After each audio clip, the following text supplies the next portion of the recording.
ଛାତ ବିଲ୍ଡିଂର କେତେ ବଉଳ ଆସିଛି ଟୋଟାଲ ଗଛରେ ଏମିତି କି ବଉଳ ଆସିନଥିଲା, ଏଇଟା ଫାଷ୍ଟ ଟାଇମ୍ ଆସିଛି। ଦେଖାଯାଉ କେତେ ଆମ୍ବ ରହୁଛି କ'ଣ ହେଉଛି। ଆମେ ପ୍ରଥମେ ବଉଳର ଦେଖିଲୁ ଆପଣଙ୍କୁ, ତାପରେ ଯାଇକି ଦେଖିବେ ଯେ ଆମ୍ବ ଆସିଲା ସମୟକୁ ବି ଆମେ ଭିଡ଼ିଓ କରିକି ଛାଡ଼ିବୁ। ଆପଣ ଦେଖିବେ ଯେ କେତେ ହେଉଛି ଆମ୍ବ। ବଉଳର ଭଲ ଲାଗୁଛି, ମିଠା ଆମ୍ବଟା ତ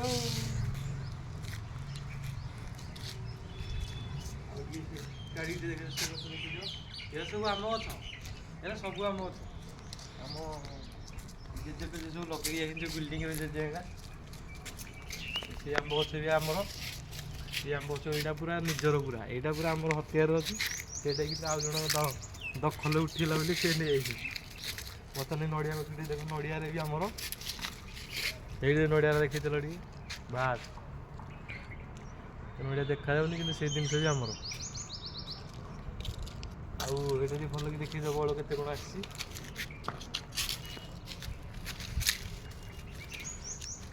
କେତେ ବଉଳ ଯେତିକି ଆଇଛି, ଯେତିକି ଆମ୍ବ ହେଇତ ଖାଇପାରିବନି। ଆଉ ଯେଉଁ ପାଣି ଟାଙ୍କି ଏଇଠି ଦେଖେଇଛ, ନୂଆ ଟାଙ୍କି ଗୋଟେ ବସିଛି। ଆଉ ଆମର ଏଇଠି ଏଇଟା ହେଉଛି ଛାତ ବିଲ୍ଡିଂ। କୋଳି ବି ଏଇ ଦୁନିଆ ହେଇଛି। କୋଳିଆଡ଼େ ଟିକେ ଲକ୍ଷ୍ୟ ରଖ, ଇଆଡ଼େ ଏଇଟା ସବୁ ବର୍ଷ ତଳେ ତଳେ ହେଇଯାଏ। ଡାଳ ଗଲା ବର୍ଷ ଆମେ ହାଣି ଦେଇଛୁ, ଯାହାକି ସେ ତଳେ ବି ଆଉ ଟୋଟାଲ ନାହିଁ।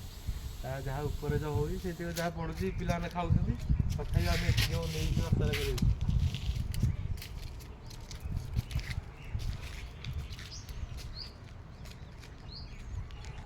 ସେତିକି କରିକି ଭିଡ଼ିଓ